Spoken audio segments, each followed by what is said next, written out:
오늘 하나님께서 우리에게 주신 말씀은 요한계시록 3장 14절로 해서 21절의 말씀으로 사랑하는 자여 라는 제목으로 하나님의 말씀을 선포합니다.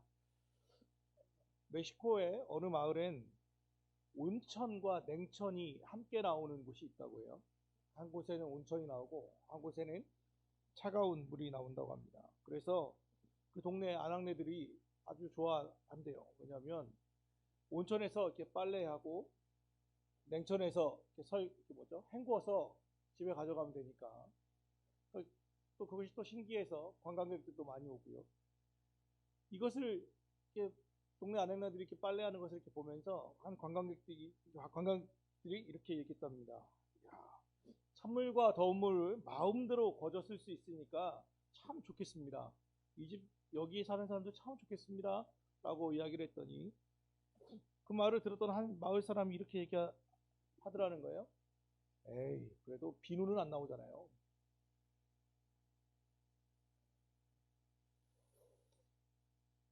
좀 고집어 볼 이야기이죠.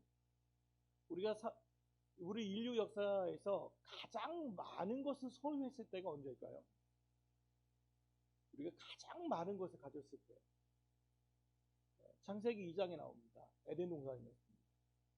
에덴 동산에 있었던 모든 것은 다 아담과 하와에게 주어졌던 것입니다. 그런데 그 에덴 동산에서 왜 쫓겨났죠? 말씀을 어겼기 때문에. 뭘 어겼는데요? 뭐에 주목했기 때문입니까? 내가 가질 수 있는 99,999개의 이미 나에게 주어진 또는 누려야 할 그것에 주목하는 게 아니라 내가 가질 수 없는 것, 나에게 없는 것, 내가 할 수 없는 것 하나, 거기에 눈이 꽂혔을 때, 거기에 집중했을 때 그들의 삶이 불행해졌고, 결국 그것은 욕심이 잉태하여 죄를 낳고 죄가 장성한즉 사망을 낳게 되죠. 사람들은 자신이 누려야 한 것, 이미 주어진 것에 대해서 감사하기보다는 내가 가지지 못한 것, 남은 가졌는데 나는 없는 것에 주목하게 됩니다. 그리고 그것을 갖고 싶어서 탐욕을 부리죠. 그러다가 결국 어려움에 처하게 됩니다. 얼마 전 기사 하나를 봤어요. 20대 청년들이 요즘 카푸어라는 말이 있더라고요. 카푸어, 그러니까 차는 람보르기니니 포르쉐니 아주 BMW니 엄청나게 좋은 차들을 가지고 있는데 실상은 돈이 하나도 없어서 결국 파산하는 경우들이 너무 많다는 거예요. 왜 그렇게 되나를 그 딜러들 기사 인터뷰를 따온 기사를 봤는데 그렇게 돼 있는 거예요. 얘네들은 딱 한 말 하나면 끝난대요.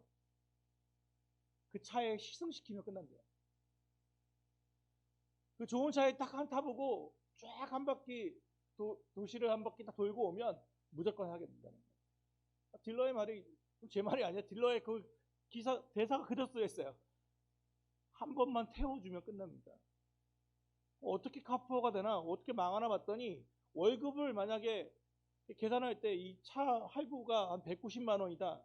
그러면 내가 감당할 수 있을 것 같아. 쥐어짜면. 그럼 그 차를 덜컥 계약하는 거예요. 그러고서는 할부로 계속해서 갚는 거예요. 제1금융권 안 되면 2금융권, 2금융권 안 되면 제3금융권까지 가가지고 비싼 이자를 물고 그 차를 가져가는 거예요. 처음에 한 달, 두 달은, 세 달은 괜찮아요. 그런데 4개월, 5개월 되면 문제가 있죠. 중고차를 사본 사람은 다 알아요. 그 차가 고장난다는 것을. 무언가 한 대가 다 고장이 나게 되면 보통 수입차는 국산차보다 약 10배 정도 이상의 수리비를 요구한대요. 보통 그렇대요. 모르겠어요. 저는 안 타봐서. 그러니까 시간도 많이 걸리고 갑자기 얘네들 계산에 보다 더 많은 금액을 요구하게 되니까. 근데 이 차를 팔려고 내놓는데 이미 그 차는 제3류권까지 넘어가면 저당 잡히게 되고 그건 내 소유가 아니라 사실은 딜러 거거나 은행 거가 되는 거죠. 그래서 결국 그 차를 팔지도 못하고 저당 잡혀서 압류당하게 되고 그렇게 신용불량에 걸리는 일이 많다는 것을 보았어요. 어찌 그 청년들만의 이야기가 있어요. 우리의 모습이기도 하죠. 내게 주어진 것들보다는, 내가 누려야 했던 것들보다는 사실 못했던 것들, 가지 못했던 것에 주목했던 것이 우리의 삶이 아니겠습니까? 오늘 라우디게아라고 하는 교회가 나오죠. 소아시아 7교회 중에 하나, 마지막 교회예요. 이 라우디 교회는 사실 그 주석을 좀 찾아보면 아주 요즘 말로 핫플레이스예요. 아주 뜨거운 곳이었어요.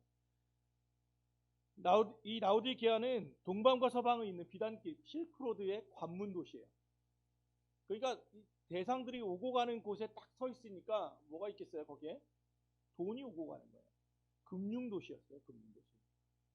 또 거기에는 모직과 면직 산업이 중심지가 돼서 목화가 아주 활발히 재배되었다고 해요. 그러니까 돈 없이 아주 부유한 도시 중에 하나가 이 라우디게아 교회였대요. 그리고 의학 중에서 그 중에서 안약의 프리기안이라고 하는 가루가 있는데 그게 나는 데가 여기였대요. 그래서 이렇게 눈에 이 프리기안이라고 하는 가루를 바르면 눈병이 잘 낫는다고 해요. 그것도 오늘 나오는 것처럼 온천도 아주 유명했던 관광 도시랍니다. 그러니까 좀 쉽게 얘기하면 경제, 금융, 산업, 의학 뭐 하나 부족한 것이 없었던, 누구나 다 살고 싶어 했던 도시가 바로 이 라우디게아 교회였다는 거예요. 라우디게아 지방이었다는 거죠. 거기에 교인들이었으니까, 거기에 교회 하나가 세워졌으니까 얼마나 그 교회도 부유했겠어요. 얼마나 많은 것을 가지고 있었겠어요. 그런데 이 교회의 영적 상태는 어땠을까? 오늘 3장 15절 말씀, 주님이 말씀하세요. 15절 같이 읽습니다. 시작.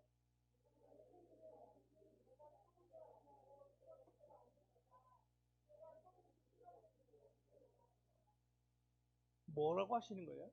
차지도 않고 뜨겁지도 않대요. 이도 아니고 저도 아닌 상태라는 거예요. 교황 이노센트 4세라는 이가 있었어요. 그 당시에 아주 기독교 대부로는 유명했던 이가 토마스 아퀴나스라고 하는 분이 계시는데, 이 둘이 나테란 성당이라고 하는 곳에서 대화했던 게 전해져요. 나테란 성당은 그 당시 황제였던 콘스탄티누스 황제가 기독교를 국교화하면서 이 나테란 성당을 기증해요. 교황청에. 그러니까 황제가 기증했으니까 이 성당이 얼마나 화려할지는 다 보이겠죠. 그러니까 또 이 당시에는 그곳에 이 헌금들이, 각국에 있는 헌금들이 다 그걸로 모이는 거예요. 우리나라도 지금 교황청에 그렇게 하죠. 성도들 카톨릭에서는 헌금한 게 교황청으로 올라가거든요.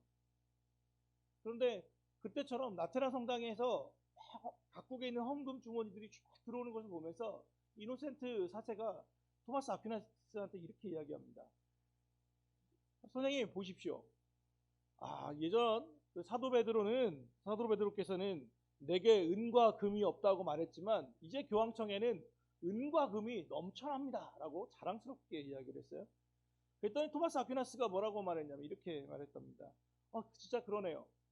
교황청에는 은과 금이 넘쳐나네요. 그런데 대신에 안진뱅이를 일어나 걸으라고 했던 예수 그리스도의 능력은 보이지 않습니다. 한번 고시버블 이야기죠. 우리가 2000년 전에, 또는 우리 교회가, 한국 교회가 생긴 지가 약 130년 됐죠. 그 선조들이 볼 때보다는 지금이 얼마나 좋습니까? 예배를 드릴 때 온라인으로 예배 드릴 수 있고, 그 당시에 그들은 성경 하나 제대로 번역되지도 못했거든요. 얼마나 좋은 말씀들이 넘쳐납니까? 유명하다고 하는 목사님들의 말씀은 좀만 관심 갖고 있으면, 또는 유튜브의 알고리즘이 다 찾아주고 얼마나 좋습니까? 무척 겉으로 볼 때는 부유합니다. 그런데 우리의 영적 상태는 어떻습니까? 뜨겁습니까?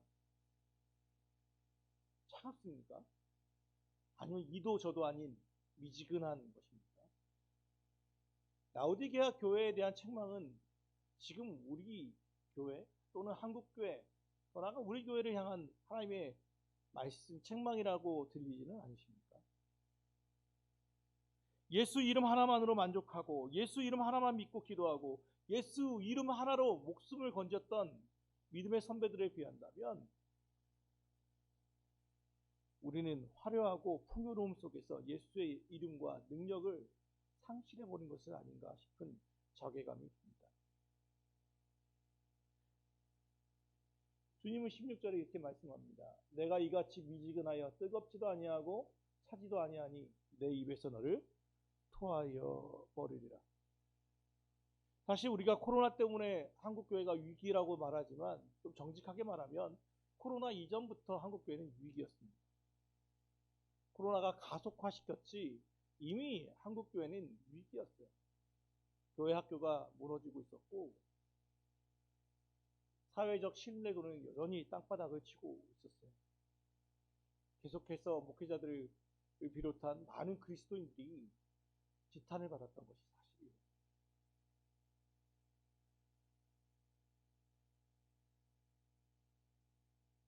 17절 말씀 다시 읽어보죠. 시작.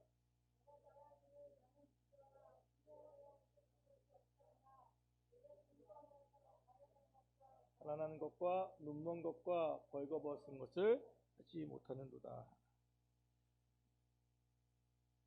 라오디게아 교회는 부자였습니다. 그래서 부족한 것이 없다고 자랑했습니다.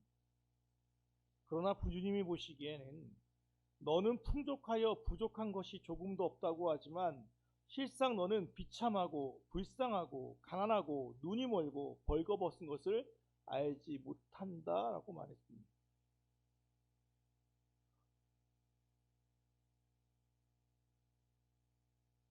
내가 보는 나의 문제가 아니라 주님이 보실 때는 나는 괜찮다고 보는데 주님이 보시기에는 괜찮지 않다는 거예요.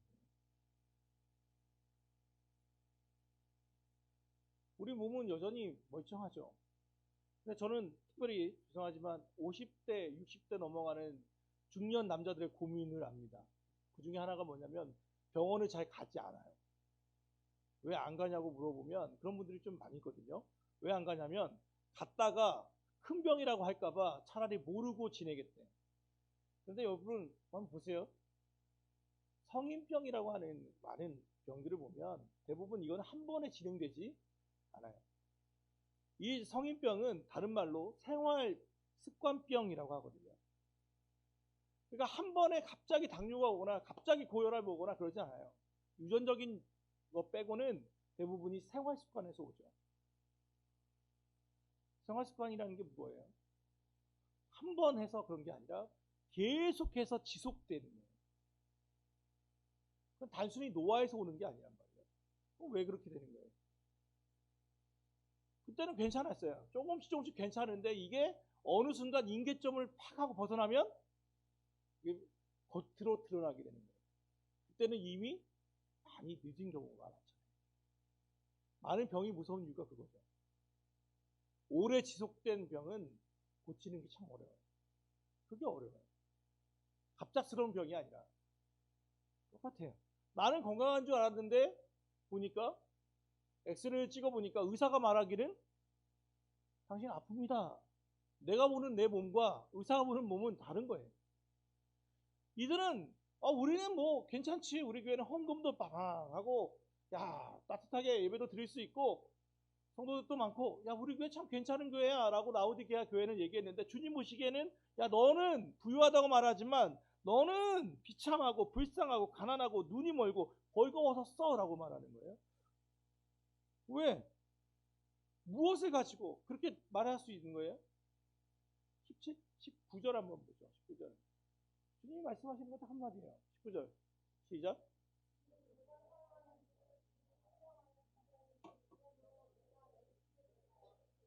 뭐가 없다는 거예요? 열심을 내라는 말이에요. 예전 얘기죠. 유튜브에서 되게 최대의 히트가 그거더만요. 열정 그런 얘기가 많이 하더만요. 근데 보세요. 열정을 내래요. 그럼 그 얘기는 뭐야? 지금 나도 이 교회에 뭐가 없다는 거예요? 열심과 열정이 없다는 거예요. 기독교적 언어로 말한다면 그것을 초심이라고 말할 수도 있어요. 무엇이 중요한지 모르고 있었다는 거예요. 육적으로 환경적으로는 그들은 부유했지만 영적으로는 여전히 메말랐어요. 육적인 눈은 안약을 발라 고칠 수 있었지만 영적인 눈은 어두워지고 있었다는 거예요. 그들은 열정, 곧 열심을 잃어버렸어요. 그래서 주님이 명령하시는 거예요. 열심을 내라. 열심을 내라. 소아시아 7교회가 있는데 그 중에 다 칭찬과 책망 또는 책망이 없고 칭찬만 있는 2개의 교회가 있어요. 그런데 유일하게 7교회 중에 칭찬이 없고 책망만 있는 교회가 있어요. 그게 라오디게아예요. 보통은 1대1로 비율로 칭찬하고 책망하고 하거나 또는 아예 책망 없이 칭찬만 하는 교회들이 있는데 필라델피아 교회 같은 경우 라오디 교회는 칭찬 자체가 없어요. 책망만 있어요. 내용은 하나예요. 열심히.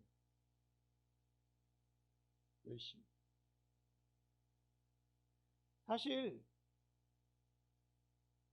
한 해를 보내는 우리 시점에서 한번 이런 질문을 여러분께 던져볼게요. 제가 여러분 열심히 살았습니까? 2021년 목표를 달성했습니까?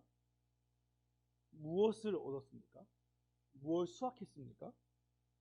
여러분의 시간과 에너지를 모두 투입해서 애쓴 결과 여러분은 무엇을 거두었습니까? 만족할 만한 것입니까? 또는 예상 못한 상실과 아픔, 실패, 실수로 인해서 고통의 시간을 보내고 있는 이가 있다면 그런 이들도 있을 수 있겠죠. 어떤 만족할 만한 수확을 얻었든 또는 아무런 수확도 없는 것 같이 보이는 이든 우리에게 더 중요한 질문이 하나 있어요. 나는 무엇을 얻었나? 나는 열심히 살았나? 보다 더 중요한 말이 하나 있는데 올 한 해 나는 무엇을 심었나요? 사실은 그건 뭐냐면 방향성에 대한 이야기.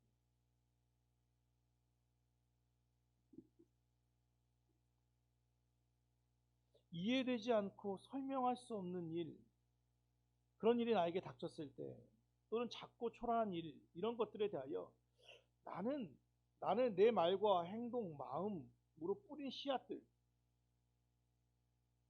그것들은 그 열매는 무엇인가? 그걸 고민하게 돼요. 무엇을 심었나? 우리가 쌀미자를 이야기할 때 쌀미자를 이렇게 보면 이렇게 하고 점 2개 찍고 10자 들어가고 8팔자가 들어가죠. 이게 쌀미자예요. 그런데 왜 쌀미자가 위에 점 2개 찍고 십자가 하고 팔자가 들어가는지 혹시 아십니까? 이게 팔자가 뒤로 뒤집힌 상태예요. 그러니까 무슨 얘기냐면 88번이 더해진 상태가 쌀미자거든요. 88번이라는 숫자가 어떻게 나온 거냐면 한 쌀이 우리의 식탁에 올라올 때까지 농부의 손을 거친 게 약 88번이래요. 그들이 보기에는. 그래서 88번의 수고를 거쳐야 우리가 먹는 쌀이 된답니다. 그래서 쌀미자가 88자리의 십자예요. 88번의 수고가 있어야 먹는 거예요. 그게 바로 수고라고 하는 말이에요. 그게 또 열심이라는 말이기도 하고요. 누군가를 먹여 살린다고 하는 방향성이기도 하고요. 오늘 라오디게아 교회 교인들이 심은 열매는 주인을 아주 실망케 했습니다. 분노케 했습니다. 책망을 불러오게 했습니다. 주님이 보실 때 나의 삶은 어떨까? 우리 교회의 모습은 어떨까를 다시 한번 생각해 볼 수 있기를 바랍니다. 그러나 이 책망을 받았다고 해서 두려워할 일은 아닙니다. 또 동시에 좌절할 일도 아닙니다. 왜냐하면 이 책망은 누구에게 하는 것입니까? 다시 한번 19절 말씀을 보시죠. 19절 시작. 누구에게 하는 것입니까? 사랑하는 자예요. 누가 주님의 책망을 듣고 징계를 받습니까? 사랑하는 자예요. 우리가 착각하는 게 하나 있어요. 주님이 사랑하시면 복을 주시고 주님이 사랑하시면 만사가 형통하다는 거예요. 그건 착각이에요. 절대 그럴 수 없어요. 오늘 말씀에 의하면 아니에요. 주님은 사랑하는 자에게 뭐 하시는 거예요? 책망하고 징계하실 수 있어요.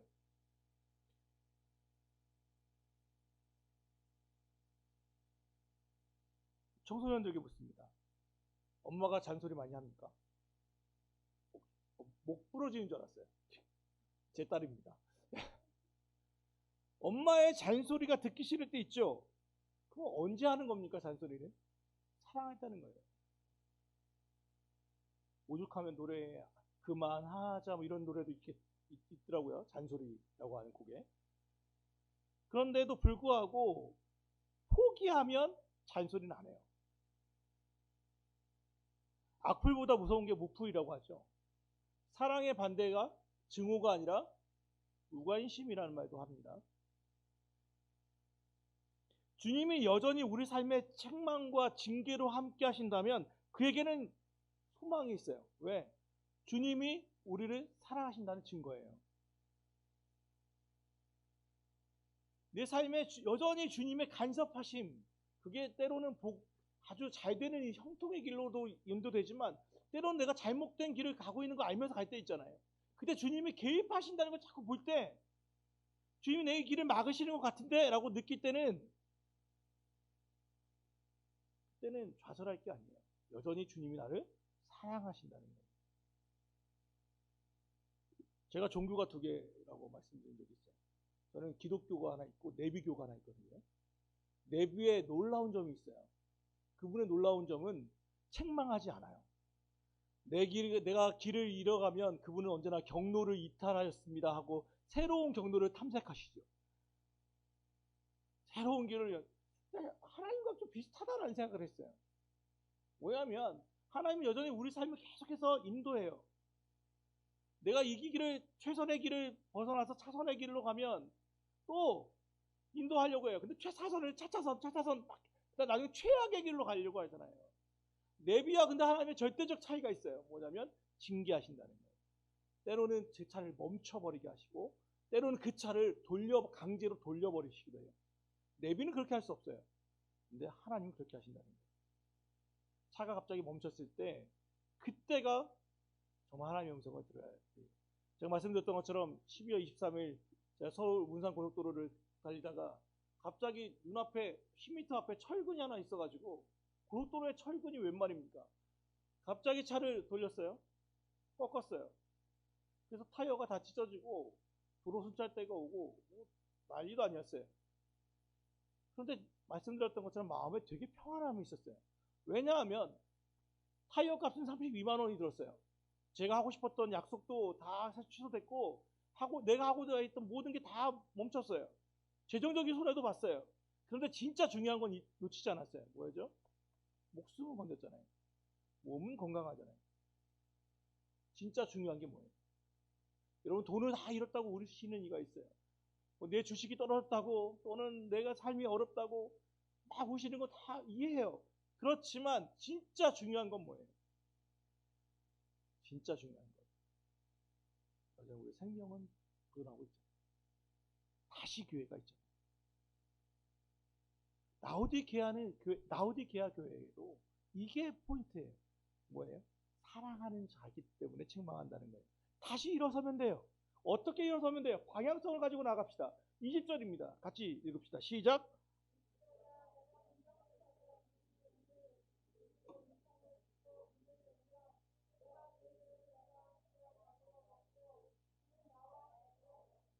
저는 이 말씀이 너무 좋아요.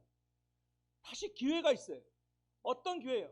볼지어다 내가 문 밖에 서서 두드리노니 누구든지 내 음성을 듣고 문을 열면 내가 그에게로 들어가 그와 더불어 먹고 그는 나와 더불어 먹으리라. 이 말씀을 좀 쉽게 비유로 말하면 이렇게 말할 수 있어요. 어떤 이 고린도전서 3장 16절도 너희는 너희가 하나님의 성전인 것과 하나님의 성령이 너희 안에 계시는 것을 알지 못하느냐 라는 말씀과 함께 비유한다면 이런 거예요. 자, 우리가 다 같이 예배를 드리지만 누군가에게는 주님이 여전히 우리 아파트 현관에 있어요. 제 이름은 현관이에요. 현관 밖에 있어서 계속 뭐 하고 있냐면 문을 열어요. 두드려요. 야, 나 좀 들어가자. 문 좀 열어. 문 좀 열어라 하시는 이가 있어요. 같이 예배드리지만 어떤 누군가에게는 예수님을 문을 열고 모셨어. 근데 어디 계시냐면 여전히 현관에 계셔. 아직 신발을 벗지도 않으셨어요. 그러니까 들어와 계시기만 하시는 이가 있어요. 어떤 누군가에게는 예수님을 모셔서 내 거실에 앉혔어요. 앉혀놨어요. 근데 여전히 주님은 손님일 뿐이에요. 거실에 앉아서 있어요. 차 한 잔 대접받고 있어요. 어떤 누군가에게는 그분을 안방으로 모셨어요. 그리고 그에게 딱 뭘 내놓았어요. 뭐냐면 명의 이전서예요. 주님, 이 집은 내 집이 아니라 주님의 집입니다. 주님의 것입니다. 주님이 다스려 주십시오. 오늘 이 말씀을 좀 쉽게 필요하다면 그거예요.